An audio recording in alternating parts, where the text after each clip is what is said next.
Alors, Erev Tov à toutes et à tous. Merci à Menorah de nous permettre de développer ce soir cette séance Zoom et de mettre il y a à la fois leur savoir-faire et leur don d'eux-mêmes pour permettre au maximum de personnes de pouvoir partager ce moment. Alors évidemment, le point de départ de notre réflexion, il va être de se dire comment nous mettons de côté nos émotions. Et quand je parle de nos émotions, je parle de nous qui allons intervenir, car je vous parle d'ailleurs de Jérusalem. Et évidemment, on est obligé à un moment de décider qu'on met nos émotions de côté pour pouvoir réfléchir avec notre tête, pour savoir comment gérer la situation actuelle, surtout au niveau des familles. Cette idée-là, on la retrouve d'ailleurs dans un texte, puisque vous savez que lorsque Moshe est sorti pour pouvoir voir ce qui se passait au niveau du peuple d'Israël, Moshe qui était dans le palais du Pharaon, eh bien le texte nous dit Nathan Einav veliboliot meitzar alehem. Traduction, il a d'abord posé sur eux ses yeux et après son cœur pour pouvoir vivre leur souffrance. Intéressant de voir que cette terminologie nous montre que Moshe d'abord a décidé de mettre ses yeux, son regard, c'est-à-dire regarder ce qui se passe et faire en telle sorte que les émotions ne perturbent pas en effet le regard qu'il allait porter pour prendre la mesure de ce qui se jouait au niveau du peuple juif et dans un second temps évidemment les émotions. Nous sommes donc confrontés à quelque chose qui n'a pas eu lieu depuis la Shoah, un massacre de juifs. Clairement, je pense qu'on ne peut pas à un moment l'appeler autrement que cela. Et évidemment, avec tout ce qui se joue aujourd'hui autour de cela, c'est-à-dire tout ce que les réseaux sociaux, tout ce que les informations, tout ce qui se dit, véhiculent et apportent. Rappelons-nous que depuis la Shoah, nous n'avons pas eu un événement pareil, autant de juifs tués parce que juifs au même moment. Alors, mon propos va être de réfléchir comment nous devons, nous, en tant qu'adultes, penser les choses, comment les transmettre aux enfants, et dans un second temps, le docteur Bocara, que je remercie d'être présent, eh bien, va nous expliquer en tant que médecin, en tant que chef de clinique en pédopsychiatrie, comment on fait pour pouvoir non seulement passer les messages, mais répondre à différentes problématiques qui sont présentes chez les enfants et les adolescents à ce moment-là. Première chose, eh bien, rappelons-nous que nos enfants sont des buvards. Nos enfants ressentent et perçoivent nos émotions, et ça très très tôt. Et on ne peut pas à un moment ne pas intégrer cette notion-là dans les événements auxquels nous sommes confrontés. Oui, nous sommes bouleversés, oui, nous sommes touchés, oui, c'est quelque chose en effet qui à un moment fait écho à l'intérieur de nous-mêmes. Bouleversés, touchés, émus, tristes. Mais, autre élément, la notion de la peur. Alors, sur les 4 premiers, ils sont normaux. Ils sont profondément humains. La peur l'est aussi, mais on va voir comment est-ce qu'il faut la penser. Et que les enfants voient et ressentent qu'il y a une tristesse, qu'il y a une souffrance au regard de la situation qui se passe, et au contraire, positif pour eux. Car en effet, cette souffrance, cette tristesse, ces émotions-là, eh bien, on ne peut pas à un moment les mettre de côté dans son existence. On ne peut pas décider que ces notions ne sont pas présentes dans notre vie. Malheureusement, on se rend compte que souvent, du côté des personnes qui agressent, qui font preuve de cette violence et de tout ce qui va autour de cela, eh bien, ces émotions par rapport à la souffrance sont quasiment, voire même totalement inexistantes. Mais seulement, il va falloir en premier lieu que l'on mette en mots, c'est-à-dire que l'on soit capable de dire oui, c'est quelque chose qui nous attriste énormément, oui, nous avons beaucoup, beaucoup de peine, ça nous touche beaucoup, on a envie de pleurer, parce qu'on pense à toutes ces personnes qui, en effet, vivent des moments extrêmement difficiles. C'est important parce que, de toute façon, à un moment ou à un autre, les choses vont remonter. Alors, autant que ce soit nous, en tant que parents, qui exprimions cela. Ça va être déjà le premier point. Le second point, évidemment, c'est la notion de peur. Et c'est là où on va quand même intégrer ici comment nous, en tant que peuple juif, nous devons penser et aborder des situations de ce type. Alors, vous me direz, c'est facile de parler qu'on n'est pas directement concerné, mais je crois qu'on est tous potentiellement concernés. il y a malheureusement ces drames épouvantables de ces massacres qui ont eu lieu dans les kibbutzim et dans d'autres endroits.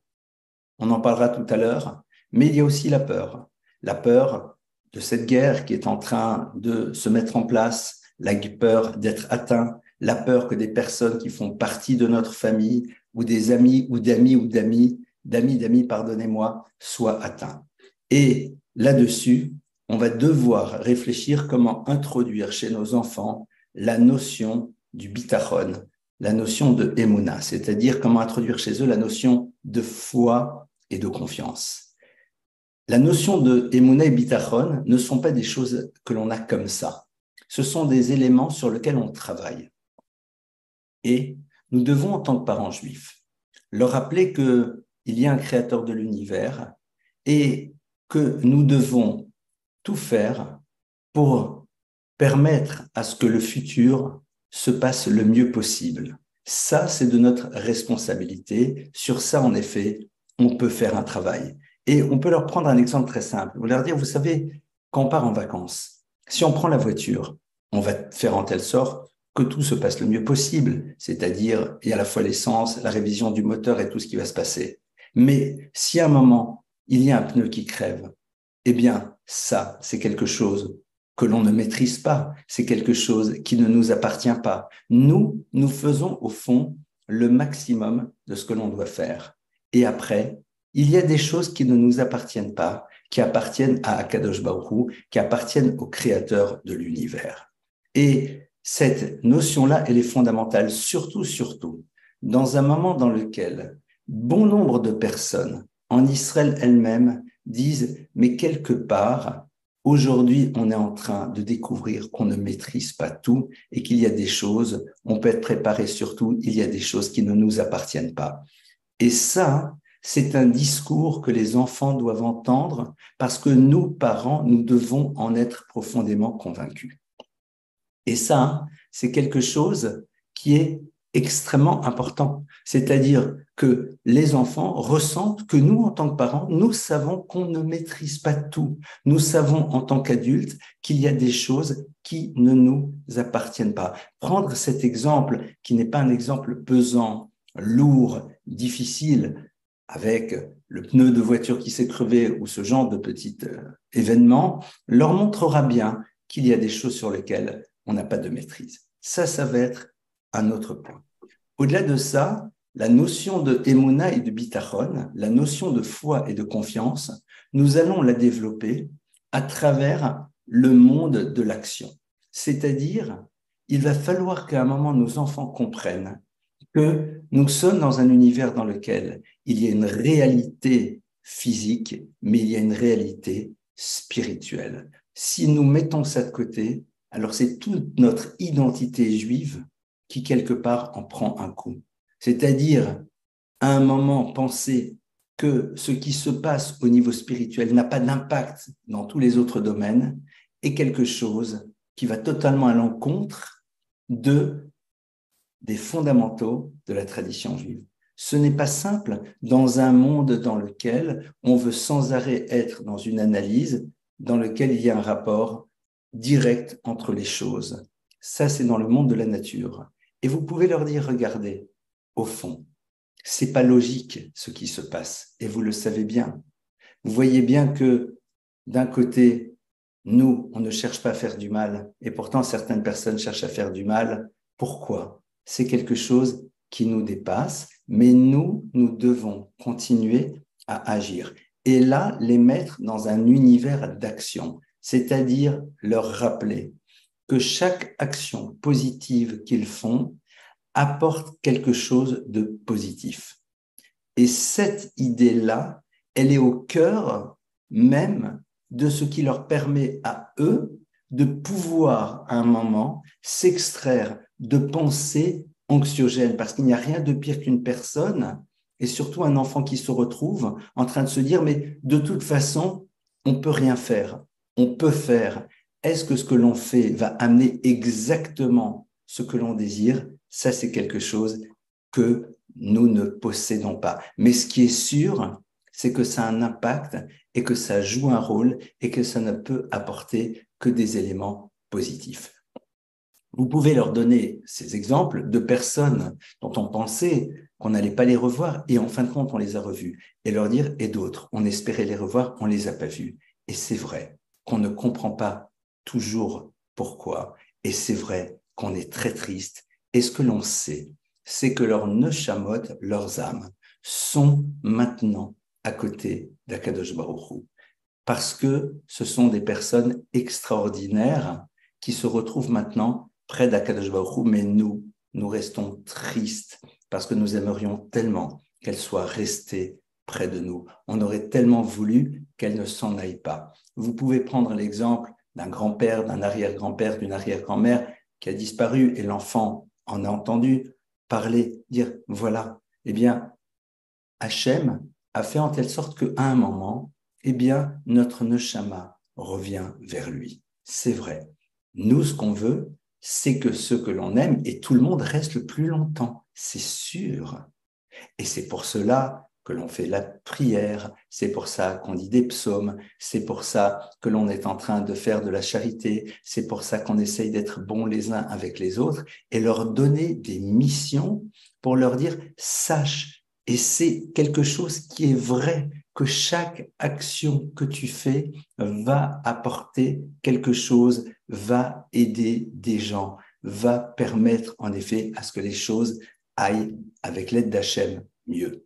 Ça, c'est au fond l'élément qui doit faire partie profondément de nous-mêmes et de ce qu'ils vont percevoir et ressentir. Et c'est difficile dans un monde dans lequel, comme je l'ai dit tout à l'heure, la technologie, le rapport de cause à effet, les analyses politiques nous laissent croire que, eh bien non, tout cela n'appartient pas au créateur de l'univers. Ce n'est pas la vision juive de l'existence. Et je me permets juste de rappeler que lorsque le pharaon interpelle Moïse, interpelle Moshe, et lui dit qui est Dieu?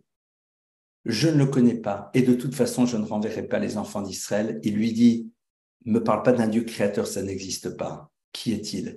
Et même s'il existe, je ne le connais pas. Il n'est pas présent dans l'univers. Dieu est mort, il l'a créé, puis il est parti. Et même si tu dis qu'il est présent dans l'univers, de toute façon, je ne renverrai pas les enfants d'Israël. Traduction, il ne peut pas intervenir pour changer dans le cours de l'histoire. Et la réponse de Moïse à travers les 10 plaies, c'est exactement pour dire il y a un Dieu créateur, il est présent dans l'univers, il peut intervenir pour changer le cours de l'histoire. Et racontons à nos enfants aussi l'histoire, entre autres, extraordinaire de la création de l'État d'Israël, non pas en parlant de ces grands soldats, toutes ces personnes qui ont donné leur vie, mais on ne va pas parler de ça, on va leur dire que tout ça était du domaine du miracle. La guerre de 67, c'est un miracle absolu. La création, le fait que les Juifs peuvent revenir alors qu'on pensait qu'ils n'existeraient plus, c'est extraordinaire. Et face aux questions des enfants, qui sont des questions, mais pourquoi, mais pourquoi, mais pourquoi?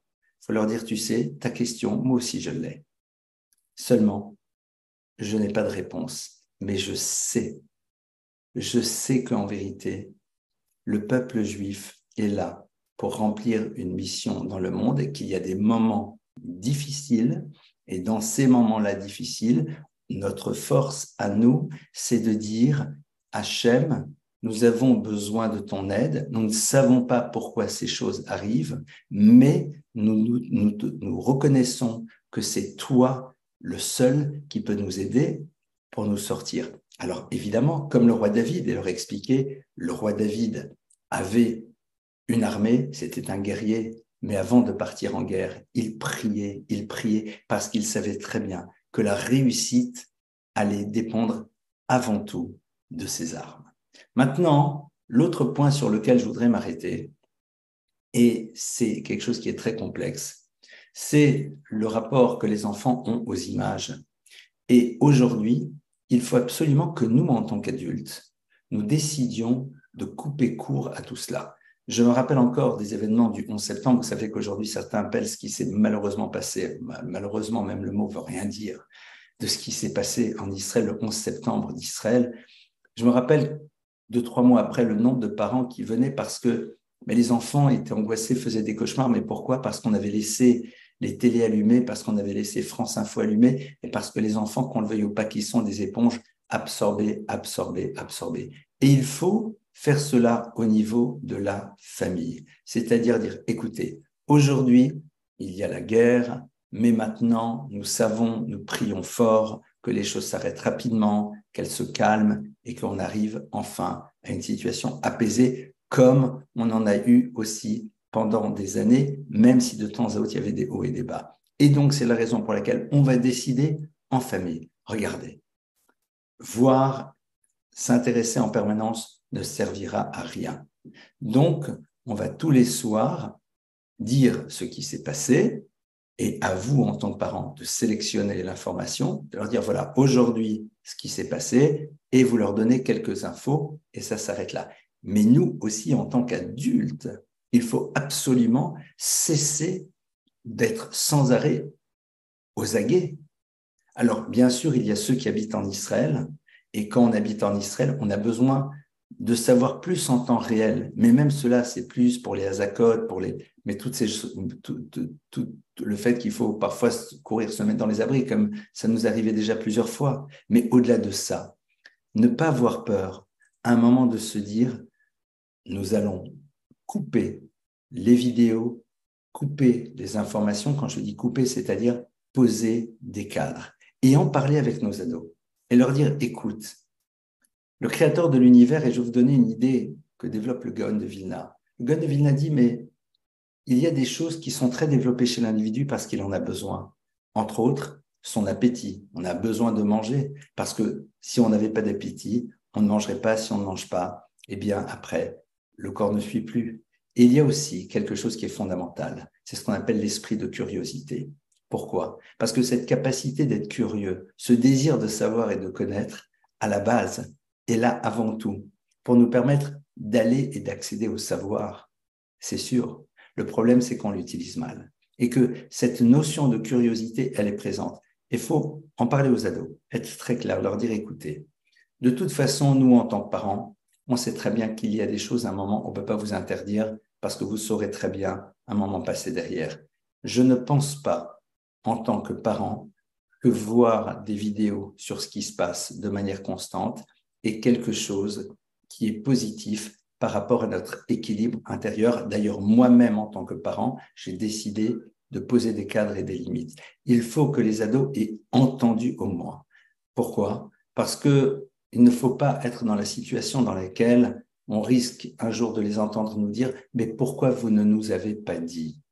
Donc, nous avons l'obligation de leur dire, si vous êtes des parents d'ados obéissants, ça peut arriver parfois, vous allez leur dire, écoutez, il y a une règle, on ne transige pas. Si vous savez très bien que de toute façon, même si à la maison, ils vont faire ce que vous leur dites, et ça serait génial, mais qu'à l'extérieur, on sait très bien ce qui se passe, il faut à ce moment-là leur rappeler la chose suivante, leur dire, écoute, être au courant de manière constante ne change rien.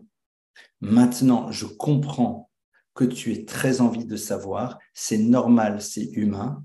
Faisons un effort pour ne pas être trop atteint par les images et par tout ce que tu vas entendre, surtout dans le monde des fake news qui aujourd'hui créent avant tout des angoisses et des peurs. Il y a des ados qui vont vouloir dire à un moment, mais moi j'ai plus envie d'être juif, mais c'est une catastrophe, mais pourquoi ceci, pourquoi cela? Il faut toujours accueillir, il faut leur dire, je comprends. Le dur bonheur d'être juif, c'est pas simple. Tu as raison. C'est vrai. Mais c'est notre réalité et à nous de la vivre le mieux possible. À nous de savoir en effet être fiers de notre identité et de passer avec courage et succès cette épreuve extraordinaire qui nous est infligée au peuple juif. Et les ados, on va leur faire prendre conscience de quelque chose qui est très particulier. C'est de la solidarité du peuple d'Israël. Il faut leur dire, mais regarde quand même, est-ce que tu ne trouves pas incroyable le fait que les Juifs du monde entier se mobilisent, sont les uns à côté des autres et ne se lâchent pas? Est-ce que tu peux réaliser qu'il y a des gens qui s'insultaient la veille, qui avaient envie de s'en... Voilà, catastrophiques les uns par rapport aux autres, sont aujourd'hui main dans la main, à part quelques fous furieux, mais bon, il y a toujours des exceptions, main dans la main, côte à côte, en train de dire comment je peux aider, comment je peux apporter, comment je peux faire. Et ça, les ados qui vivent dans un monde très clanique, dans lequel parfois ils savent très bien que l'entraide, elle n'est pas vraiment présente. Il faut qu'ils le perçoivent, il faut qu'ils l'entendent, il faut le leur dire. Et à ce moment-là, leur dire, et toi, qu'est-ce que tu pourrais faire par rapport à la situation? Qu'est-ce que tu penses que tu pourrais faire? Prière, agir, ramasser des choses, que sais-je? Améliorer la relation aux autres, tout ça, chacun va pouvoir choisir, mais je reviens à ce que je vous disais tout à l'heure, c'est-à-dire cet investissement extrêmement concret pour qu'en agissant, ils se rendent compte qu'ils apportent quelque chose, ils font quelque chose pour le peuple juif. Toutes les problématiques de trauma, d'enfants qui ont peur d'aller dormir, etc., tout ça, évidemment, vont être traités dans quelques minutes, dans exactement 10 minutes, par le docteur Bocara, qui est donc, comme vous le savez, psychiatre et chef de clinique en pédopsychiatrie, mais à notre niveau, en tant que juif, voilà les éléments sur lesquels on va pouvoir les faire réfléchir. Nous allons maintenant travailler sur ces notions de peur. On a vu tout à l'heure que pour aider les enfants à mettre de côté leurs peurs qui sont totalement légitimes, et je vous rappelle qu'il faut accepter, c'est-à-dire lorsque l'enfant dit « mais j'ai peur, mais je suis angoissé », il faut lui dire « mais c'est normal d'avoir peur, c'est normal, on est un être humain et un être humain peut avoir peur, seulement on doit faire un travail. » Il faut prendre un exemple, leur dire, tu sais, c'est comme être super gourmand. C'est normal qu'on voit plein de bonnes choses, d'avoir envie d'en manger. Mais on sait très bien que si on ne résiste pas, au bout d'un moment, ça ne sera pas très bien pour nous. Eh bien, c'est normal aussi de s'énerver quand quelqu'un nous insulte. C'est normal, ça fait partie de la nature de l'humain. Et justement, ce que l'on va faire, c'est essayer, non pas de ne plus avoir peur tout de suite, mais d'avoir déjà un peu moins peur. Regarde. Et là, on s'assoit avec eux. On commence à dire des télim ensemble, des psaumes.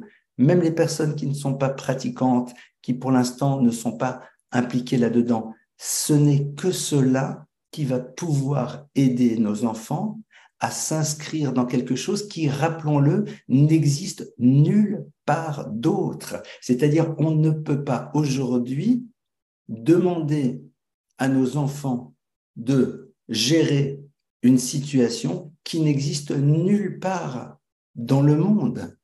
Parce que malheureusement, même s'il y a eu des massacres en Afrique ou ailleurs, ce sont des massacres ethniques entre des ethnies qui se détestent depuis des années, qui en effet sont là et chacune veut massacrer l'autre.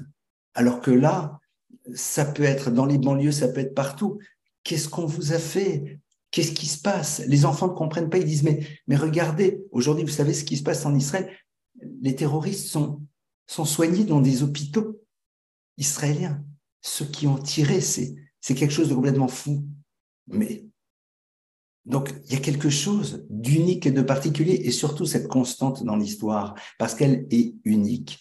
Le Klal Israël, toute son histoire a été confrontée avec ces sinusoïdales dans lesquelles je t'aime et puis après je t'aime plus du tout. Et on l'a vu. Donc, on ne peut pas leur donner des éléments de réflexion face à une situation qui est particulière et qui est unique et dont la Torah nous parle. La Torah nous avertit déjà de cette problématique que nous aurons dans la confrontation aux nations du monde parce que ça serait un autre cours, c'est pas le sujet. Et sans rentrer dans une quelconque forme de paranoïa, mais regardons l'histoire, quelqu'un qui dirait vous exagérez, c'est pas vrai. C'est pas vrai. Pas de siècle, pas de lieu dans lequel il n'y a pas eu et l'antisémitisme et de l'expulsion, est-ce que vous voulez. Donc, on ne va pas jouer aux victimes. Mais c'est pour cela qu'on est obligé de donner à nos enfants, en dehors des éléments extrêmement concrets que va donner le docteur Bocara, des éléments qui sont tirés de notre tradition pour leur permettre d'aborder cela. Parce que sinon, ils diront, mais pourquoi nous? Pourquoi nous? Pourquoi pas les Danois? Pourquoi pas X, Y, Z, W, etc., etc. Et même les peuples qui s'en voulaient tellement, ils ont fait la paix, ça y est, tout est réglé. La France, l'Allemagne, c'est terminé. Vous comprenez? Je m'excuse de le dire de cette manière. Je suis quelqu'un dont les parents ont vécu la Shoah. Donc, quelque part, on est là et on se dit, oui, c'est pas simple, ce n'est pas simple. Et je n'arrive même pas à imaginer la souffrance et la douleur de toutes ces familles qui ont été touchées dans leur chair. On peut même pas, comme j'ai dit tout à l'heure, si on travaille maintenant avec les émotions, on ne peut plus continuer à parler. Or là, on est obligé de réfléchir avec notre tête. D'où la raison pour laquelle il est fondamental de réfléchir et de partager avec eux ces notions-là qui permettent aux enfants d'intégrer ces concepts fondamentaux dont on a besoin pendant toute notre existence. Encore 5 minutes d'intervention et la personne qui gère ce live passera donc la parole au docteur Bocara. Dernière 5 minutes de cette intervention. Comment parler à nos enfants?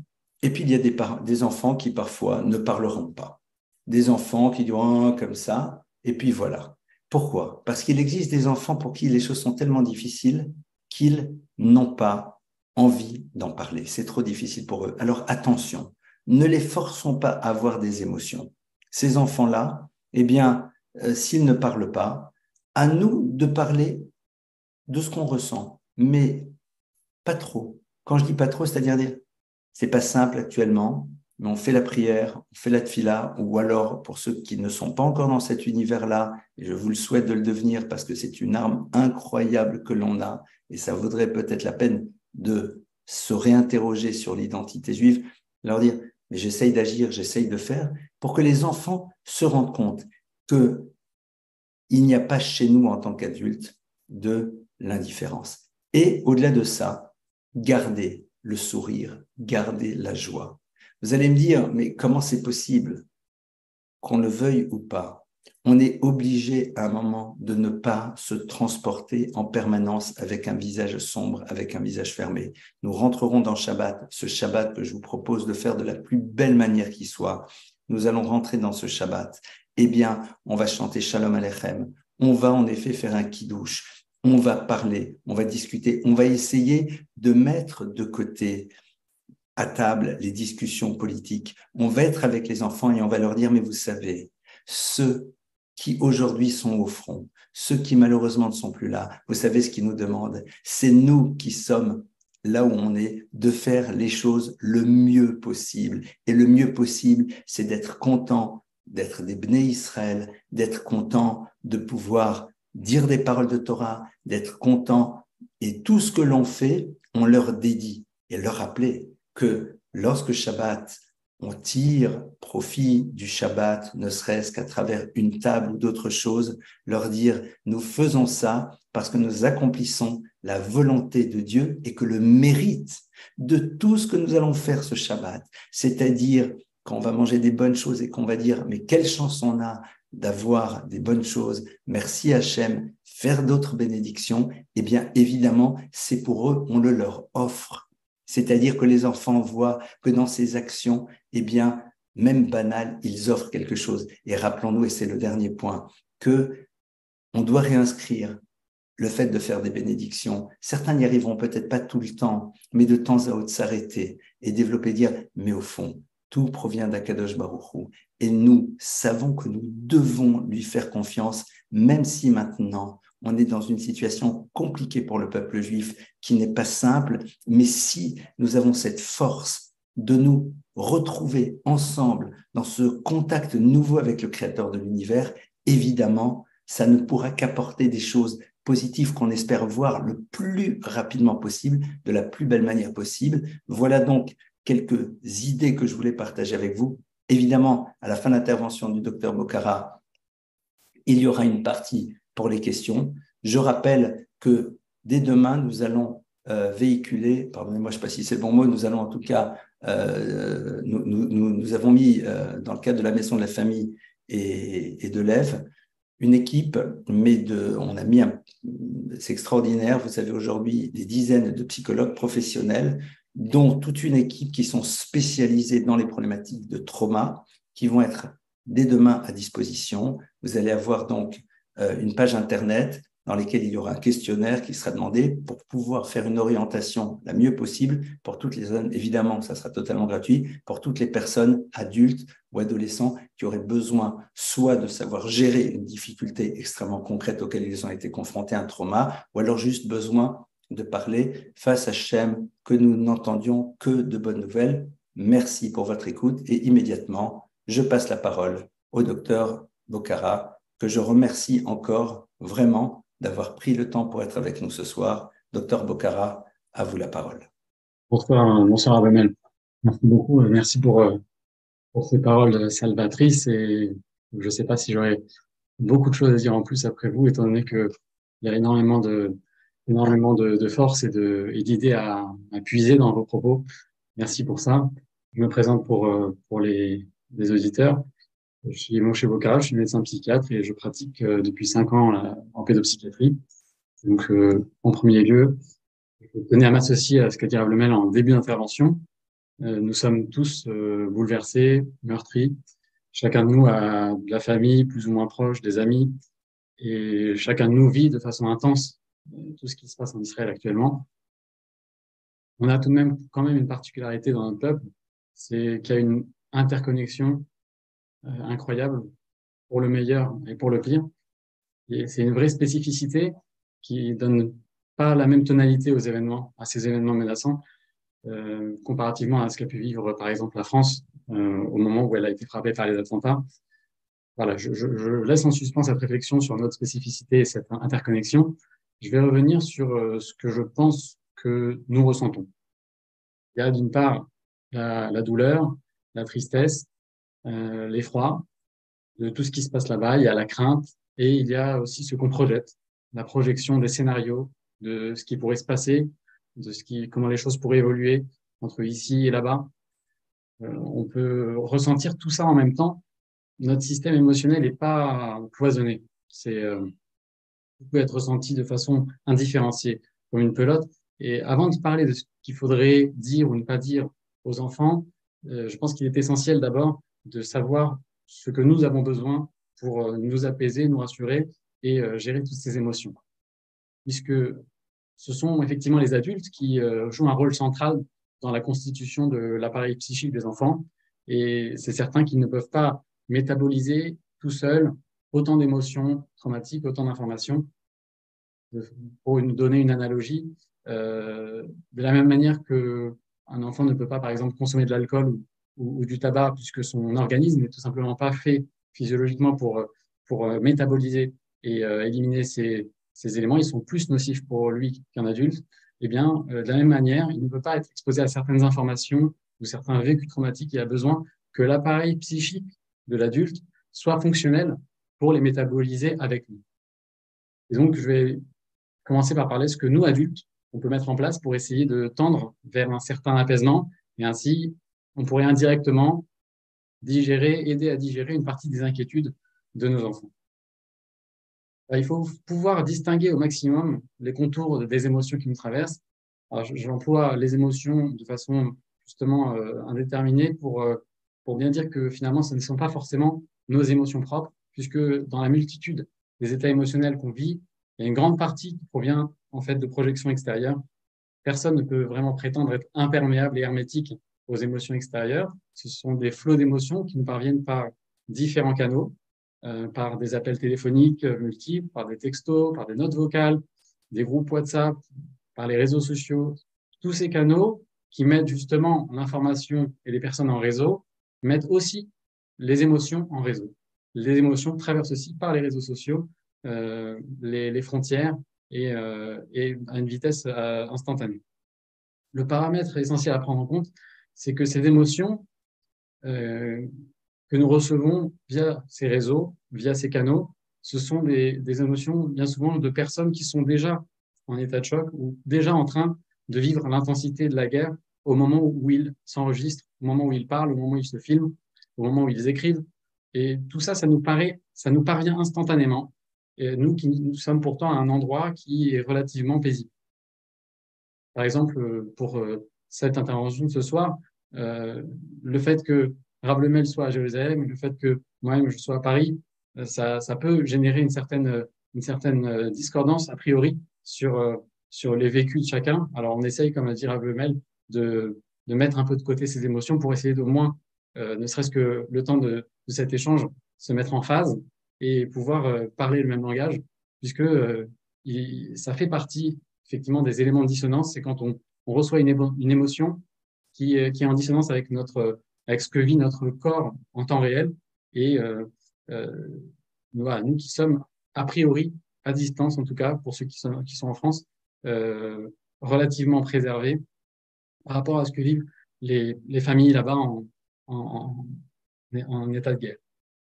Donc nous sommes tous à différents niveaux, malgré tout, à différents degrés d'état de choc, mais comme nous ne sommes pas au même degré, eh bien ça génère une dissonance, une distension. On ressent que notre corps est relativement en sécurité, et en même temps, on vit et on reçoit des angoisses de personnes qui sont parfois en danger de mort. Et donc, ça peut générer une distension euh, qu'il faut absolument identifier. Il faut la distinguer pour effectivement toujours être dans ce souci de faire la part des choses entre les émotions, lesquelles m'appartiennent, lesquelles viennent de l'extérieur. Donc ça, c'est, on va dire, pour la partie justement d'identifier les émotions qui viennent de l'extérieur. Pour ce qui est des émotions intérieures, celles qu'on a identifiées comme nos émotions propres et pas celles qu'on a reçues, on peut aussi faire cet exercice d'identifier dans ce mélange d'émotions-là, intérieures, les nôtres, tous ces sentiments qui se bousculent en nous. Donc, qu'est-ce qui relève de la tristesse, qu'est-ce qui relève de la colère, qu'est-ce qui relève de la haine, de la peur, de l'effroi, de la douleur, de l'amour aussi. On a reçu beaucoup de témoignages et de vidéos assez émouvantes. Mais pouvoir finalement bien distinguer les choses parce que c'est cet ensemble, cet amas d'émotions indifférenciées qui peut aussi générer, qui peut amplifier l'incertitude et la peur. Toujours dans les émotions internes, donc celles qui nous appartiennent, on peut également essayer de déceler comment elle s'est créée, comment elle s'est générée, parce que les mécanismes qui génèrent des émotions fortes sont pas forcément uniques. Et ça peut être, par exemple, en ayant projeté ce que ressent une maman là-bas, en ayant projeté ce que ressent un parent là-bas, un soldat là-bas, un enfant. Et donc, par exemple, en s'appropriant les vécus émotionnels de quelqu'un qui vit là-bas et qui vit les choses là-bas, eh bien, on peut aussi se sentir débordé puisque parfois il s'agit d'une qualité, pouvoir justement ressentir l'empathie, pouvoir ressentir les émotions des autres. Ça s'appelle la théorie de l'esprit. Mais des cas où les émotions sont d'une douleur abyssale ou un gouffre sans fond, on peut très vite être débordé par ces émotions. Donc, le fait d'être au clair avec ses propres émotions, les émotions qui nous traversent, que l'on reçoit, eh bien, ça permet déjà, tout en en ayant un peu de recul, ne pas les subir. Et donc, ça peut déjà diminuer l'agitation du flot émotionnel indifférencié. Ça, c'est sur la partie émotion, donc c'est plutôt notre espace interne. Et puis, il y a un espace qu'on partage avec les enfants, ce sont les médias, les écrans. Donc voilà, vous n'allez pas échapper à une nouvelle tartine sur les contenus audio et vidéo ce soir, mais ça me semble important quand même d'en reparler. Voilà. Il y a chez nous en tant que parents, je passe rapidement toutes les mesures qu'on pourrait prendre, qui pourraient être prises en tant que parents pour limiter, diminuer les émotions négatives en contrôlant un petit peu plus les contenus qu'on reçoit. Il y a plein d'outils que j'encourage à utiliser. Il y a les filtres, il y a la désactivation des notifications, la désactivation des téléchargements automatiques des contenus vidéo, puisque certaines applications proposent des applications de messagerie notamment que le contenu vidéo soit directement téléchargé dès que vous le recevez. Voilà, ça peut être intéressant de désactiver cette option-là pour pouvoir justement choisir ce que vous téléchargez, ce que vous ne téléchargez pas. Vous pouvez aussi supprimer régulièrement le contenu des médias qui sont enregistrés sur votre téléphone, puisque voilà, c'est des images qui restent stockées et ça permet quand même de faire le ménage sur tout ça pour ne pas que ça tombe d'abord, vous ne les revisionnez pas trop facilement et puis que ça ne tombe pas entre les mains des enfants. Et puis des outils un peu moins techniques, je dirais. Le fait, comme disait Ravlemel, de pouvoir se déconnecter dans un vide-poche, poser son téléphone avant d'entrer chez soi. Puisqu'il faut garder en tête que même si on ne regarde pas de contenu choquant, même si juste on regarde les infos, notre façon frénétique de regarder notre téléphone à l'affût de nouvelles infos, de nouveaux messages, c'est déjà un indicateur non verbal que les enfants savent saisir pour évaluer notre degré de stress. Et donc, c'est déjà un premier souci. Et puis, il y a l'attention flottante, voire quasiment absente qu'on leur accorde dans ces moments, qui participent certainement pas à les rassurer. Donc, à la bonne entendeur, on sait maintenant quoi faire de nos téléphones en rentrant à la maison pour soigner la qualité de l'attention qu'on porte à nos enfants et ainsi, indirectement, les rassurer aussi dans ces périodes. Là où je vais plus insister, c'est sur la conduite à adopter si notre enfant lui-même a été exposé à des images choquantes, violentes ou qui l'ont choqué tout simplement, et qu'il vous en parle. Donc, dans ces cas-là, il est essentiel d'adopter un ton rassurant, pas culpabilisant. Il ne faut pas qu'ils se disent que à quoi ça sert d'aller raconter si on se fait gronder. Il risque de perdre la confiance qu'il a à vous en parler. Donc, c'est important déjà d'adopter un ton rassurant et de ne pas le culpabiliser. On peut aussi l'encourager à décrire les images qui l'ont choqué, en évitant de les banaliser. Par exemple, si voilà, ça peut être une image qui vous ne vous choque pas spécialement, mais lui, ça a peut-être marqué. Et donc, voilà, on pourrait être tombé dans le piège de banaliser en disant « Ah, mais c'est rien du tout ». Ça, c'est un premier piège. Et puis aussi dans un autre piège qui est de falsifier en disant « Mais non, c'est des images de science-fiction, c'est pas vrai ».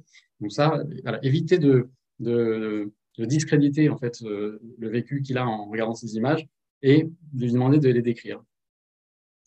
Pour les enfants à partir de 7-8 ans à peu près, on peut déjà essayer de les faire décrire les émotions qu'ils ont ressenties en visionnant ces images, la tristesse, la peur, le dégoût. Et puis expliquer aussi que c'est légitime d'être choqué par ces images. Voilà, même en tant que parent, en tant qu'adulte, on peut être choqué par des images. À choisir, il vaut mieux aussi regarder les images d'actualité avec eux plutôt qu'ils les regardent seuls. C'est-à-dire, par exemple, si l'habitude est de regarder le journal télévisé de 20 heures, par exemple, eh bien, ce sont des images qui sont plus dans une logique de réduction des risques. On gagnera plus à les regarder ensemble, à les commenter avec des mots d'adultes, enfin avec des mots que les adultes posent adaptés aux enfants, plutôt que de les laisser se procurer de l'information seuls, puisque les enfants, en particularité ceux qui sont en âge scolaire, peuvent très facilement accéder aux informations sur Internet, en parlant avec les copains. Donc le risque, c'est qu'ils aient plus confiance en nous, en tant qu'adultes, en tant que parents, des référents, et personnes capables d'être leur refuge. Donc c'est important de quand même créer cet espace où on commente, voilà, en tant que parents, on commente ensemble les images ou les informations avec les enfants. Donc c'est important pour qu'ils gardent toujours la confiance au sujet des images. Je vais parler maintenant des réponses possibles en fonction des âges et des profils des enfants. Pour aborder cette partie, j'ai défini dans le cadre de notre sujet 4 types de réactions qui correspondent schématiquement à 4 profils d'enfants. Alors rassurez-vous, je ne vais pas basculer sur Manishtana. Voilà, c'est 4 profils que je vais détailler. Bien sûr, chaque enfant en fait, peut passer d'un profil à un autre en fonction de son âge, de son stade de développement, des modifications de son tempérament. Mais voilà, on va garder en tête ces 4 profils qui vont nous servir de trame. Les 4 profils sont les suivants: le sensible, le pragmatique, l'anxieux et l'indifférent. Alors, le sensible, c'est un enfant plutôt émotif. Il absorbe beaucoup les ressentis émotionnels qui l'entourent, donc des ressentis émotionnels surtout tristes ces temps-ci. Il se soucie de savoir ce qui se passe en ce moment. Il veut savoir qui souffre, qui a mal, qu'est-ce que les gens ressentent. Il veut prendre part à des actions pour aider. Il veut consoler, il veut prier. Donc, pour l'enfant sensible, la réponse à apporter, c'est déjà, il est sensible, du coup, il comprend bien le langage émotionnel. C'est son langage à lui. Donc, ce que nous avons évoqué en début de propos, ça pourrait l'aider, à savoir essayer, tout en lui prêtant les mots, tout en essayant de l'aider à faire ce travail-là, de distinguer quelles sont les émotions qui viennent de l'extérieur, quelles sont ses émotions propres, essayer de savoir exactement comment il en est arrivé à cette émotion, comme on le disait, hein, comment se crée une émotion.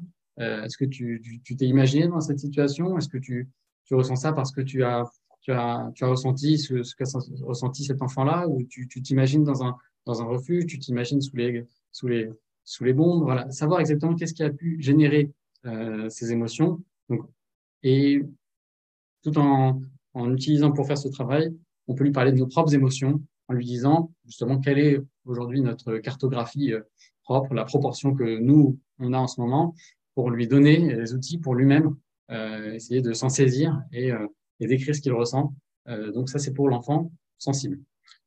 Il y a le pragmatique. Alors, le pragmatique verbalise un discours très cartésien, avec des mécanismes d'autoréassurance opérants bien en place, des propos qui font appel à des notions de mise à distance du risque.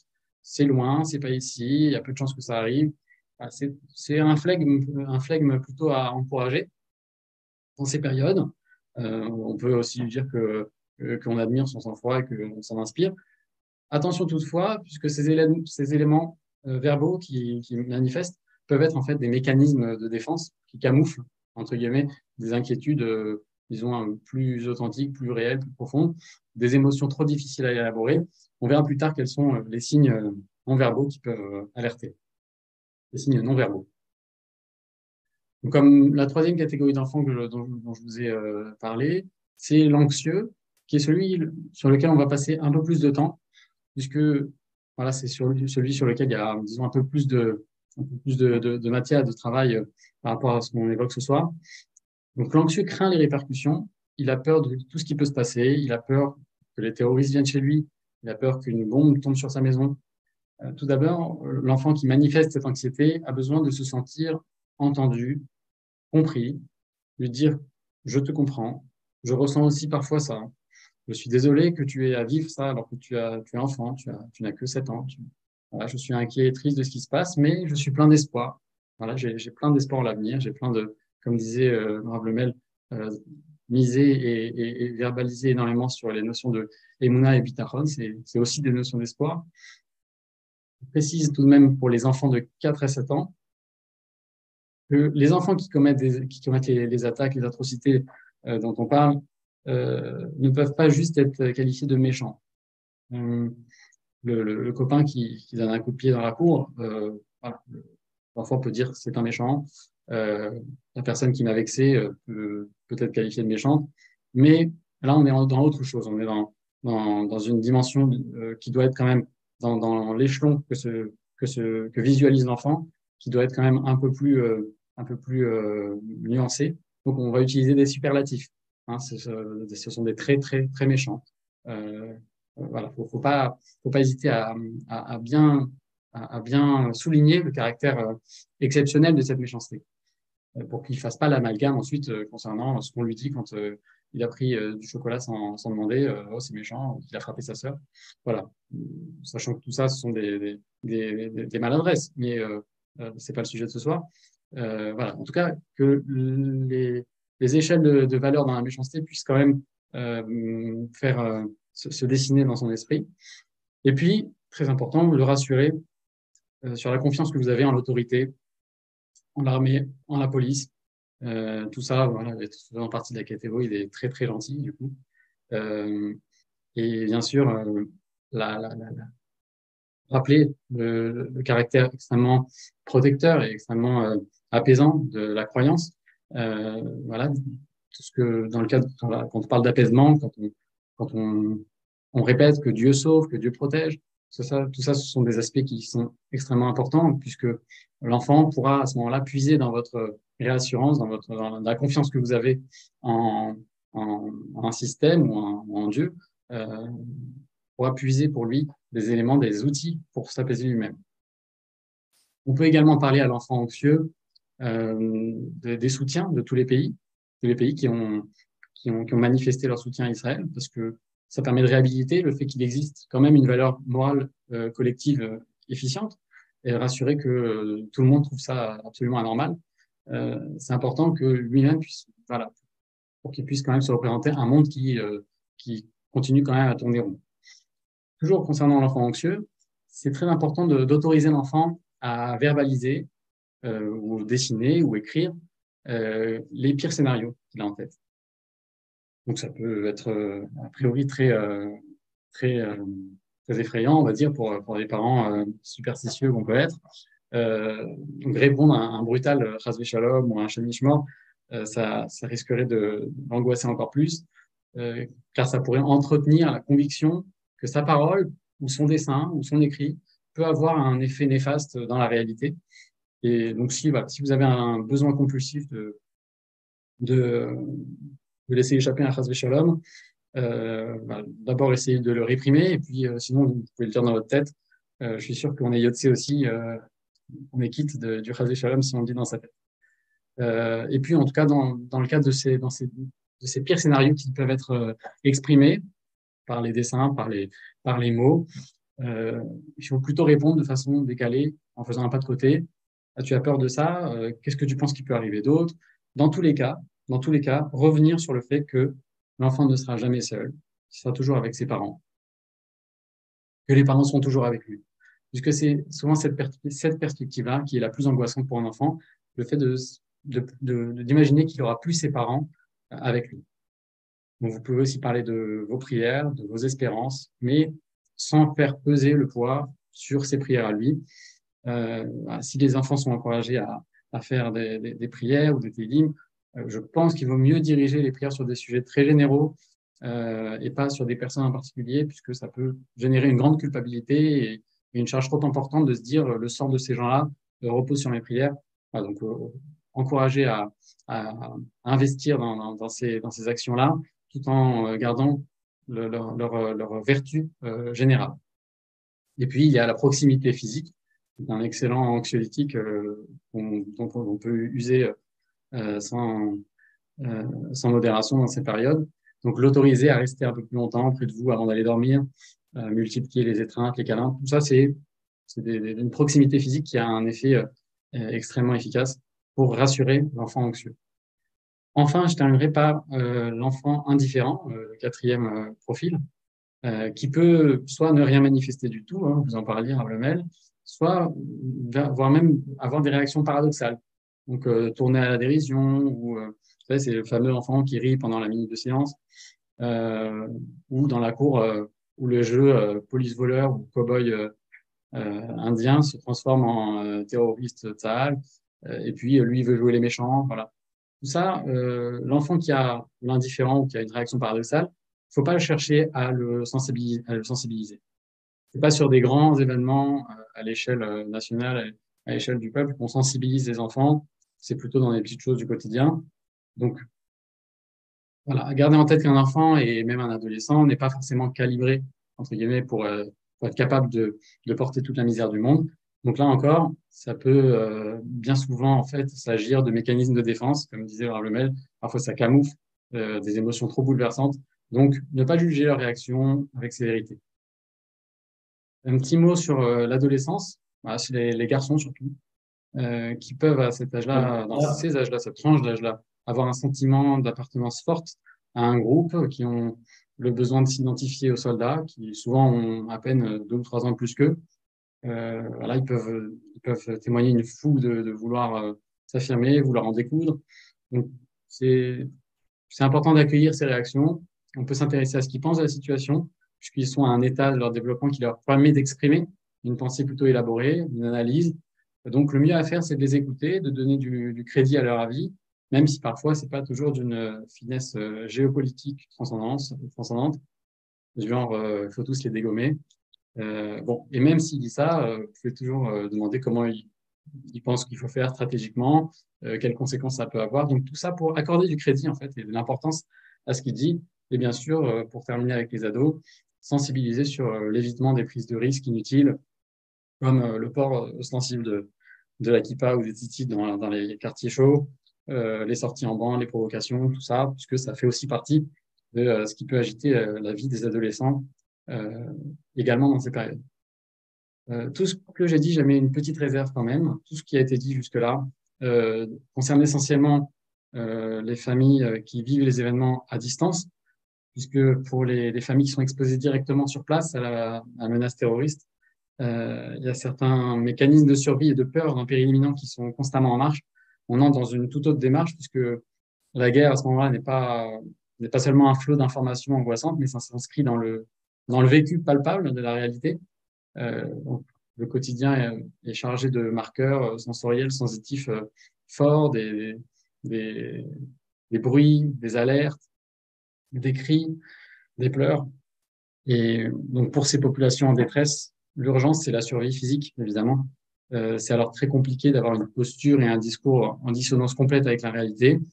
Et d'ailleurs, ce que je disais sur les réseaux sociaux dans un sens peut être vrai dans l'autre sens, hein, s'il y a des des personnes qui sont en Israël qui nous écoutent ce soir, il est possible que ce que je dis entre en dissonance complète avec ce qu'ils vivent sur le terrain, puisque ils sont dans un état et un vécu, leurs corps sont des choses, leurs sens sont des choses qui peuvent être complètement en décalage avec ce que j'évoque ce soir. Donc, pour ces gens-là, pour nos frères en Israël, le temps du ménagement psychique et mental se pense plutôt à distance. Donc, plutôt qu'une fois que la menace est écartée, il y aura forcément un stress post-traumatique pour une grande partie de la population israélienne qui vit sur place. Mais on peut toutefois, dans une logique de réduction des risques, de prévention des risques, appliquer la réassurance par la proximité dont on a parlé, l'écoute et la circulation de la parole. Voilà, respecter aussi des silences, comme disait Rablemel, un enfant qui n'a pas envie de parler. Il faut respecter ce silence et donc mettre l'accent sur le fait que nous sommes ensemble, que l'enfant ne se retrouvera jamais seul, qu'il sera toujours avec ses parents pour le protéger, sa mère, pour les pères qui sont partis au combat.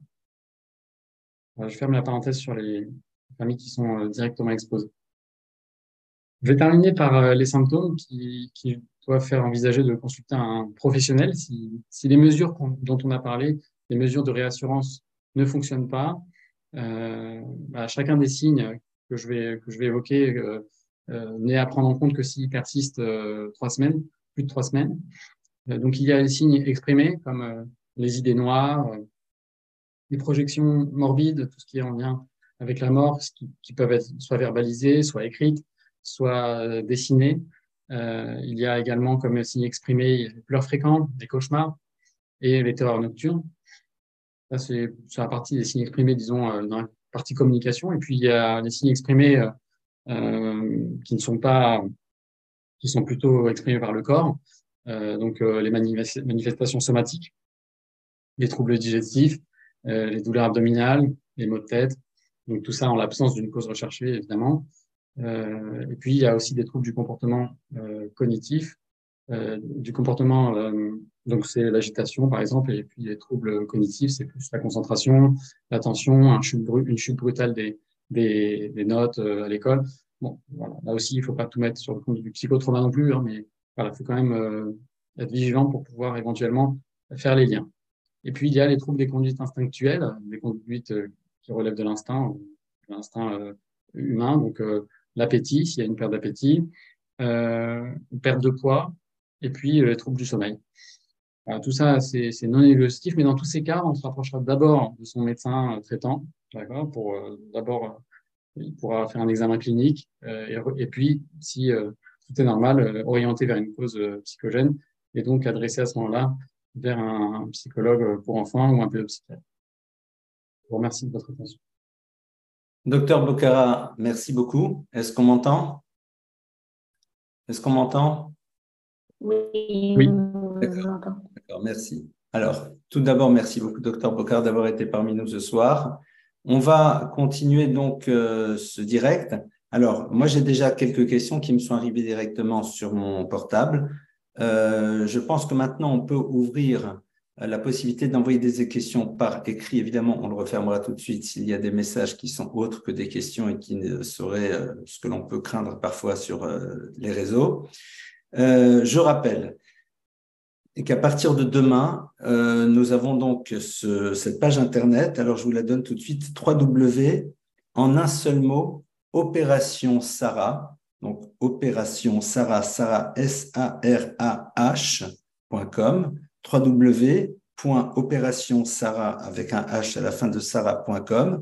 Donc, vous allez, pour les personnes qui en auraient besoin, il y a un petit questionnaire, car en effet, le propre de cette opération, c'est d'avoir 4 personnes qui sont spécialistes, qui vont analyser et traiter ce que vous allez leur décrire pour vous orienter par la suite vers des personnes qui sont spécialisées et qui pourront vraiment répondre aux problématiques auxquelles vous pouvez être confrontés. Donc, c'est quelque chose qu'on a mis, je remercie d'ailleurs entre autres Muriel, qui a mis en place cette structure, Muriel Disney qui est en Israël et qui a travaillé sans relâche. Et toutes les personnes qui s'investissent et qui vont s'investir de manière complètement bénévole. Et on était très, très impressionnés par le nombre de personnes professionnelles qui veulent mettre du temps, de l'énergie pour cela. Et maintenant, On va voir donc une petite demi-heure pour les questions. La première qui m'était envoyée, et ceux qui s'occupent de la technique, vous allez m'envoyer les autres, eh bien, est de savoir comment parler de la guerre aux enfants entre 7 et 10 ans. Traduction, guerre, mort, haine des Juifs. Comment est-ce qu'on leur en parle? Alors, tout d'abord, leur rappeler que ces notions-là ont toujours existé. D'accord? Donc, je parle de la guerre. La guerre, malheureusement, eh bien, tu vois, c'est comme quand deux enfants veulent tous les deux la même chose et que un bouscule l'autre, quelque part, c'est comme une forme de guerre. C'est-à-dire vouloir par la force obtenir quelque chose de quelqu'un qui ne le veut pas quand on n'est pas d'accord. Parce que lui, ton copain, pense que ce jouet lui appartient, toi, tu penses qu'il est pour toi. Et à ce moment-là, en effet, c'est ce qu'on appelle une dispute, mais quand c'est entre des nations, entre des peuples, ça s'appelle la guerre.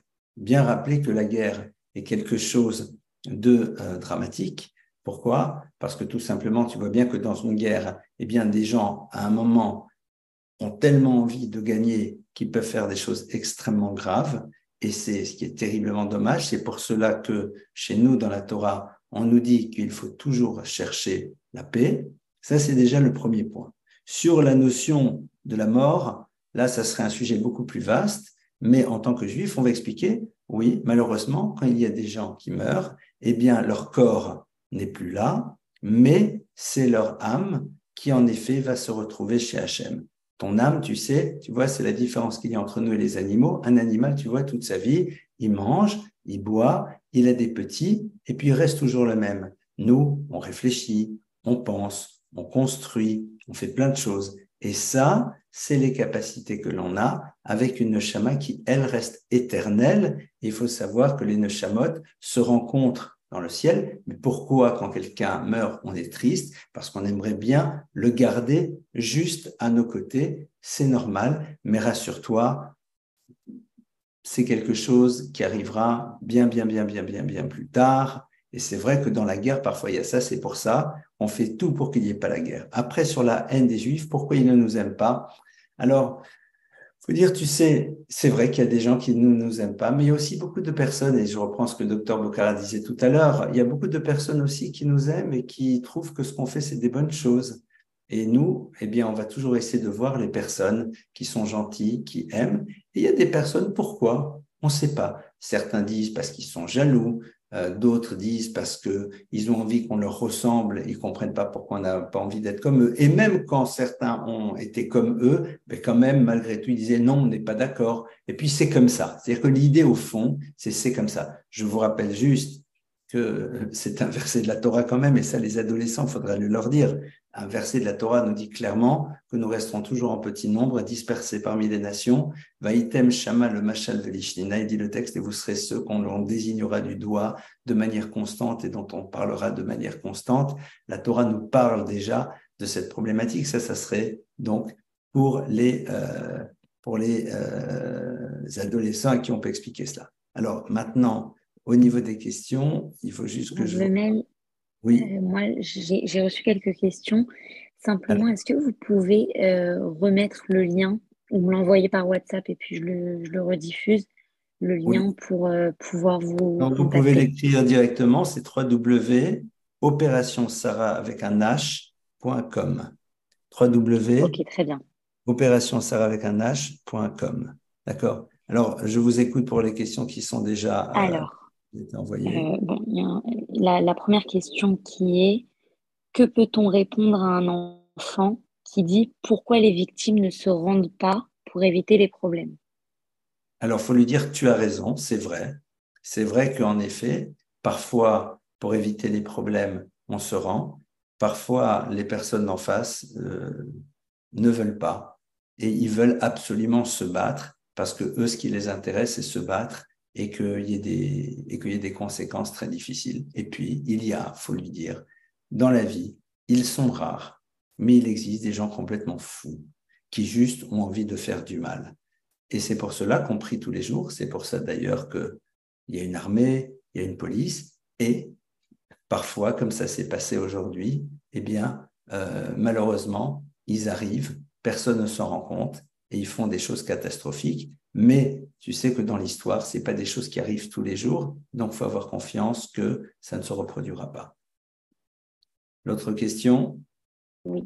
Alors peut-être une question plus pour le docteur, mais dites-moi, Bien sûr. par rapport aux troubles du sommeil, la personne demande est-ce qu'il est plus judicieux d'attendre la fin de la situation en Israël avant de consulter ou alors est-ce que c'est préférable de le faire tout de suite? Docteur? Alors, pour ce qui est des troubles du sommeil, euh, effectivement, le sommeil, c'est quand même dans l'équilibre d'un individu essentiel. Souvent, les personnes qui ne dorment pas pendant plusieurs nuits d'affilée commencent à développer des symptômes plus importants, plus inquiétants. Là, je parle de nuit blanche, évidemment. Si on parle de troubles du sommeil avec quelques réveils nocturnes et la possibilité de recoucher l'enfant et qu'il retrouve finalement son sommeil, ça peut attendre. Si en revanche on est face à une inversion complète du cycle, c'est-à-dire des, des nuits quasiment blanches et des siestes en journée pour rattraper les nuits, bref, donc une inversion du cycle, à ce moment-là, ça vaut le coup de consulter. Et pour ce qui est en tout cas des troubles du sommeil, disons entre les deux, hein, donc ni à un extrême ni à un autre, il y a quelques méthodes de réassurance pour permettre aux enfants de s'endormir plus facilement. Ça peut être avec une veilleuse, une faible veilleuse, puisque trop de lumière, ça peut aussi empêcher d'entrer en sommeil profond. Un objet de transition également, un doudou, un objet à papa, un objet à maman. Ça, des méthodes qui peuvent permettre de, à l'enfant de retrouver un sommeil de bonne qualité, de s'endormir plus facilement. Dans ces périodes-là, on essaye quand même, étant donné la situation exceptionnelle, de mettre de côté les principes du genre, voilà, tu t'endors seul, ça y est, c'est fini. Voilà. On peut quand même, comme on disait, la réassurance par la proximité, on peut rester à côté de l'enfant jusqu'à ce qu'il s'endorme. C'est tout à fait souhaitable. Pour ce qui est donc des troubles du sommeil plus importants, les insomnies, c'est important de consulter, de ne pas attendre 2, 3 nuits de nuit blanche. Ok, très bien, merci beaucoup, docteur. Alors, une question que je peux scinder, enfin que je peux réunir en une, deux questions que je peux réunir en une, c'est celle par rapport à expliquer un petit peu qu'est-ce que c'est une guerre. Voilà, des enfants qui nous demanderaient par exemple qu'est-ce qui se passe pendant la guerre? Est-ce que les gens se tuent, se frappent? Elle précise la personne que son enfant n'a pas accès aux images. Donc voilà, comment expliquer un petit peu c'est quoi cette notion de guerre? Alors, pour leur expliquer, moi là, je saurais plus pour leur dire, mais pourquoi est-ce que tu as envie de savoir exactement qu'est-ce qu'on t'en a dit? C'est-à-dire, je poserai d'abord moi la question à l'enfant, et toi, qu'est-ce que tu en sais? Qu'est-ce qu'on t'en a dit? Et souvent, en vérité, l'enfant va chercher à savoir si ce qu'on lui a dit, parce que généralement, on lui aura dit des choses, est vrai ou inexact. Donc, il faut tout simplement, une fois qu'il nous a parlé, lui dire, écoute, c'est quand des personnes se battent. Alors, à une époque, ils se battaient comme on peut se disputer dans la cour de récréation, mais parfois très fortement. Ils prenaient des choses, ils se tapaient les uns sur les autres, et quand quelqu'un avait trop mal, il avait perdu la guerre, et ils s'en allaient, ils s'enfuyaient tous. Et puis après, malheureusement, eh bien, ils ont utilisé des pistolets, des choses qui font très mal. Et quand il y en a qui en ont plus que d'autres ou qui arrivent à faire plus de mal aux autres, eh bien, les gens s'en vont, et ça veut dire qu'ils ont perdu la guerre. Mais bon, ça, c'est malheureusement des gens qui font ça, mais nous, on ne fait pas la guerre, au contraire, on est très, très contents, et ça s'arrêtera là. Est-ce que vous avez éventuellement une précision à rapporter, docteur Bocara? Oui, par rapport à ce que vous dites sur les mécanismes, disons, de guerre de cours de récré, je parlais tout à l'heure des enfants qui peuvent avoir des réactions, disons, des réactions paradoxales, et notamment ceux qui veulent jouer à être le méchant. Euh, Ça, c'est important de ne pas s'inquiéter, hein, c'est pas forcément des futurs psychopathes. Euh, la notion importante à comprendre, c'est que la notion de celui qui fait mal, justement, et celui qui est méchant, dans les cours de récré, c'est souvent celui qui gagne. C'est souvent celui entre guillemets, qu'on respecte, qu'on veut pas embêter. Et donc, il s'agit aussi d'un mécanisme de défense pour faire partie de ceux qui donnent les coups, entre guillemets, et pas ceux qui les reçoivent. Voilà, donc ne pas s'inquiéter si l'enfant choisit d'être le méchant dans un jeu de cour de récré. C'est plutôt mais défensif que inquiétant. Autre Ok, question? merci beaucoup. Alors, avant de continuer, je précise que le live a été évidemment enregistré. Il sera disponible sur menora.fr, mais également, je pense, du côté de Ravlemel, on communiquera sur ça.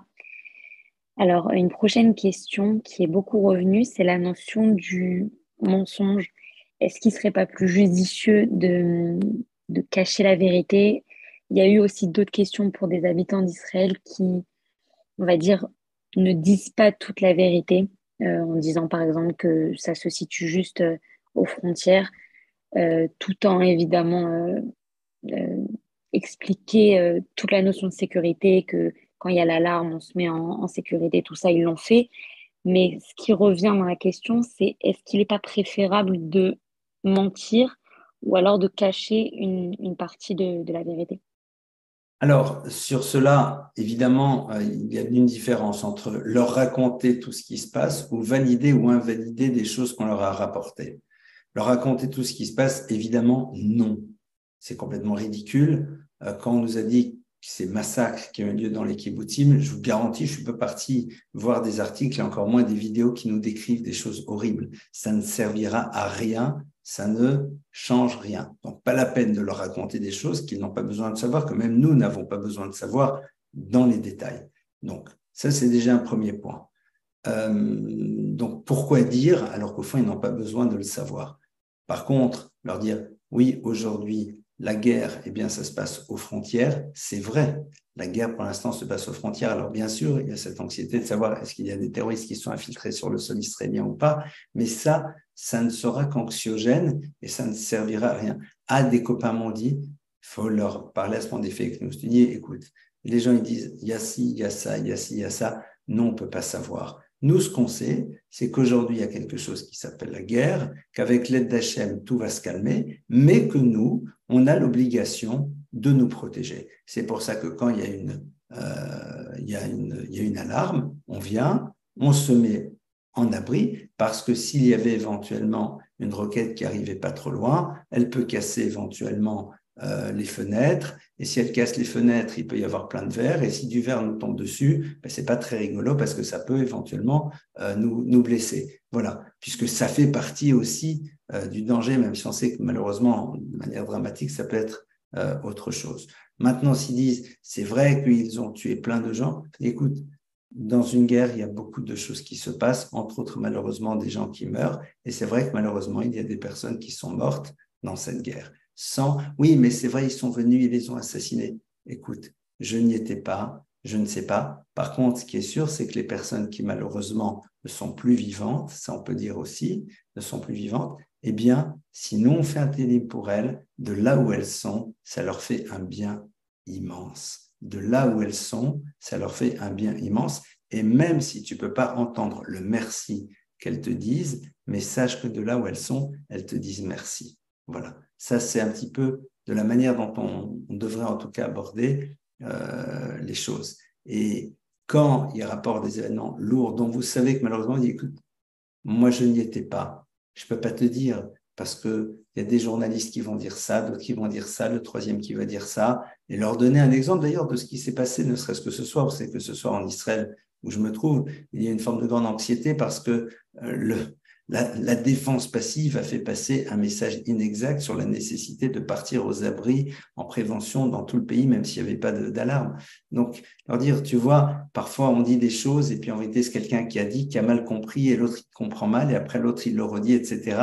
Et comme on est tous un peu stressés, ce qui est normal, ben parfois les choses ne sont pas exactement ce qu'elles sont.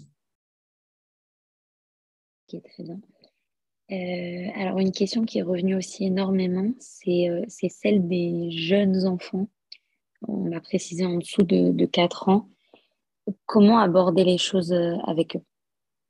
Alors, je vais laisser dans quelques instants le docteur Bocara parler. Je vais vous parler de l'expérience que j'ai vécue, puisqu'on est en Israël, on était entre Tel Aviv et Jérusalem, et on est avec nos enfants, enfin, un certain nombre de nos enfants et de nos petits-enfants, dont certains qui sont petits, d'accord, qui ont vraiment cet âge. Donc, je vais vous dire ce qu'on a vécu en live avec eux. Alors, ce qui est sûr, c'est que quand vous avez l'alarme, que vous récupérez l'enfant vide dans une couverture, vous le descendez. Bon, l'enfant, c'est pas simple pour les parents, mais c'est à nous de faire ces choses. Et les personnes qui n'y arrivent pas, je ne les jugerai jamais, évidemment. C'est-à-dire dire, vite, vite, vite, il faut qu'on court. Mais comme si c'était, il faut qu'on court avec un sourire, même si on est dans l'anxiété. Mais vite, vite, vite, il faut qu'on court. On est arrivé. Ouh, super, on est arrivé. Waouh. Donc déjà, pour que l'enfant ne ressente pas autant que faire se peut. Je sais que c'est difficile, c'est notre job de parent. Vous direz que je suis grand-père, c'est peut-être plus simple pour un grand-père. Peut-être que c'est ma dimension ashkénaze, j'en sais rien. Donc, je ne jugerai jamais les gens qui réagissent autrement, chas shalom. Je ne suis pas leur place, je ne connais pas leur histoire. Mais ça, on peut essayer de faire parce qu'on leur rend service. Ça, c'est quand on est confronté. Sur le reste, on n'en parle pas. Ils sont dans leur monde, ils sont dans leur jeu, ils sont dans leurs histoires à eux, et donc ça ne sert à rien de leur donner des informations qui ne veulent rien dire à leur âge et qu'ils ne peuvent pas intégrer. Les seules choses qu'ils peuvent découvrir, c'est lorsqu'ils nous voient courir dans les abris, dans ce cas-là de cette manière, et après leur apprendre un Tehillim par cœur. Et donc je sais que alors maintenant, on va dire le Tehillim, Shira Maalot, Esa Enai, avec un sourire, parce que Dieu écoute notre Tehillim, notre psaume, même si on n'est pas avec une tête très angoissée, même si au fond de nous, on sait que c'est difficile. Mais ça, c'est un effort qu'on doit faire. Et après, voilà. Évidemment, si vous avez des gens dans les abris, comme on a pu le voir, qui sont extrêmement anxieux, qui sont là, qu'est-ce qui se passe? Tu sais, les gens, je veux dire, oh là là, la madame, elle s'est peut-être réveillée au milieu de la nuit, elle n'a peut-être pas très envie d'être là, mais bon, comme il y a la sirène, alors c'est la règle. Et quand il y a une sirène, la règle, c'est qu'il faut aller ici. Comme ça, s'il y a quelque chose qui tombe et qui fait boum, et bien comme ça ne nous dérange pas. Point. Ça ne nous dérange pas. On parle ni de blessures, ni de ce genre de choses. Est-ce que le docteur Bocara aurait éventuellement quelque chose à rajouter par rapport à cela? Juste des notions théoriques, parce que tout à, au niveau pratique, je n'ai rien à ajouter. C'est effectivement les notions de mort, ces notions-là sont étrangères aux enfants en dessous de 7 ans.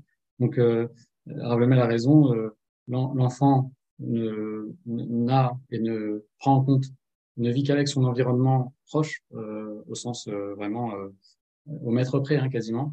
Donc, c'est la famille, l'appartement, et puis quand on se déplace, c'est toujours dans la sphère autour du parent. Voilà, tout ce qui peut se passer autour, il est pas impacté par ce qu'on peut dire, par ce qui se passe. Voilà, c'est vraiment son monde à lui, c'est l'intérieur de la maison, et donc effectivement important qu'il continue à faire des choses de son âge. C'est vraiment la seule exception. Vous parliez tout à l'heure de mensonge. Ce qui est sûr, c'est que c'est une tranche d'âge à laquelle on est certainement pas tenu de dire la vérité, pour le coup, mais donner plutôt des vérités largement atténuées, comme on disait tout à l'heure. Les enfants sont pas calibrés pour métaboliser des choses qu'ils ne peuvent pas digérer, au même titre que des substances, au même titre que des produits. Donc c'est pareil avec les informations. Donc ne dire que des choses qu'ils peuvent entendre, comme disait le Rav Lemel, on descend aux abris parce que c'est la règle, parce que on veut rester en bonne santé, on veut que rien ne nous arrive d'inconfortable, de désagréable. Voilà, c'est tout ce qu'un enfant de 4 ans et en dessous de 4 ans peut entendre. Ok, parfait. On va prendre encore, je pense, quelques minutes pour répondre. Il me reste une question. Si d'autres viennent. Ah, ok, très bien. Alors, je vous pose la dernière qui m'a été posée. C'est une notion de Emouna, de Bitachon en Hachem. Comment expliquer cette notion de mal et de bien?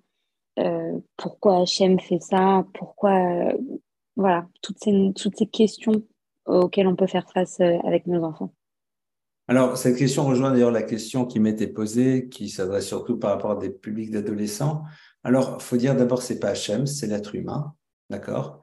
Vous savez, c'est comme un petit peu après la Shoah, où était Dieu, mais où était l'homme, d'accord? Il ne faut pas l'oublier aussi, c'est-à-dire à un moment, eh bien, pour des raisons qu'on ignore, quand certaines personnes veulent faire du mal, elles peuvent faire du mal. Pourquoi? Ça, on ne le sait pas. Ce qui est sûr, c'est qu'on fait la tfila tous les jours pour que ce genre de choses n'arrive pas. Alors, évidemment, je vais quand même dire un petit peu que la vision qu'a la Torah de la chose, nous savons qu'il y a une haine vis-à-vis du peuple juif. C'est une constante de l'histoire. Arrêtons de vouloir être dans ce fantasme d'être aimé de tout le monde. Il existe en effet malheureusement cette constante dans l'histoire qui appartient à quelque chose sur lequel il faudrait longuement réfléchir et sur lequel la Torah nous donne des pistes. Les nations du monde, en tout cas, ne nous ont pas toujours voulu du bien. Elles sont à l'image d'un loup, de plusieurs loups qui cherchent à dévorer l'agneau. L'agneau est protégé par une cloche de verre. Et puis à un moment, la cloche se soulève. Et au moment où elle se soulève, malheureusement, les loups les plus acharnés pénètrent et c'est un drame. Alors, ça, c'est à notre niveau à nous. Et en tant que juifs qui essayent de s'inscrire dans un monde de Torah et de mitzvot, évidemment, si le couvercle se soulève, on doit se poser la question de savoir qu'est-ce qui s'est passé pour qu'il se soulève. Ce couvercle, cette protection s'est arrêtée à un moment. Leur dire qu'il y a eu aussi beaucoup de miracles. Leur dire que tu le veuilles ou pas, tu vois bien qu'il y a des kibbutzim dans lesquels ils avaient décidé de fermer les portes pour ne pas laisser rentrer des voitures Shabbat. Et les terroristes ont renoncé à rentrer. Est-ce que c'est parce que ceci, cela, on n'en sait rien. Leur dire, le plan d'Hachem nous échappe. Il y a des choses, en effet, que l'on ne peut pas comprendre, mais ce qu'il faut voir, c'est tout ce qui va, d'accord? Surtout beaucoup insister sur ça. Voir tout ce qui va et sur le reste, faire tout ce qu'il faut pour que les choses aillent de mieux en mieux. Et comme nous disent nos maîtres, il faut être modélé avar ou mitpalel aléatide, c'est-à-dire dire merci d'abord pour les choses qui ont déjà eu lieu, positives, extraordinaires, et prier pour le futur. Voilà un petit peu. Mais, vous savez, à un moment, il faut leur montrer que nous non plus, on ne comprend pas tout. Et je vous rappelle quand même cet enseignement bouleversant. Ça a été la question de Moshe. La question que posent ces jeunes, ces enfants, c'est la question de Moïse. Lorsque Moshe se tourne vers Dieu et lui dit « Révèle-toi à moi », ça veut dire quoi? Dieu n'est pas visible. Moshe dit « Mais j'ai envie de comprendre l'incompréhensible. J'ai envie de comprendre pourquoi le juste souffre, pourquoi le méchant ne souffre pas, pourquoi il y a des choses qui sont en dehors de notre logique. » Et Dieu de lui dire ça, c'est quelque chose qui ne t'appartiendra pas dans ce monde-ci. On peut de temps à autre apercevoir la lumière, comprendre des choses et réaliser qu'au fond, il y a un plan. Mais, comme je nous le rappelle, nous prions tous les jours, Alte vienu l'idée nisayon, ne nous mette pas dans l'épreuve. Tous les jours, on fait cette fila, il faut continuer à la faire. Et pour conclure, eh bien, savoir se renforcer. Parce que il faut continuer à avancer dans l'étude de la Torah, dans la prière et dans la relation à l'autre. Vous savez, aujourd'hui, on est tellement préoccupé de ce qui se passe chez tous nos frères et toutes nos sœurs. Eh bien, se dire que peut-être on va continuer à être préoccupé, peut-être plus pour la même raison, et on l'espère très fort. Comment vas-tu?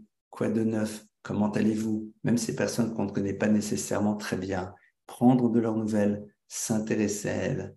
Et puis, c'est aussi des moments dans lesquels on réalise qu'on peut relativiser certaines choses, qu'on n'a plus le temps de voir Netflix et toutes sortes de choses parce qu'on a tellement de belles choses à faire qui malheureusement sont liées à une situation qui est compliquée. Garder cet état d'esprit et surtout, et ici je redis à nouveau ce que j'ai entendu de nos maîtres, eh bien se renforcer dans le Shabbat, chacun là où il peut, un Shabbat plus beau, plus sympathique, plus respectueux, un Shabbat pour ceux qui débutent, qui ne sera pas peut-être le Shabbat du tout ou rien, mais de commencer déjà à mettre de côté un petit peu plus son téléphone, ne plus être obligé de trop utiliser l'électricité, reléguer sa voiture au garage et réaliser qu'on peut vivre des moments tellement différents, tellement beaux. Le Klal Israël est particulier. Sachons assumer avec joie, avec bonheur cette particularité. Je vous remercie encore énormément.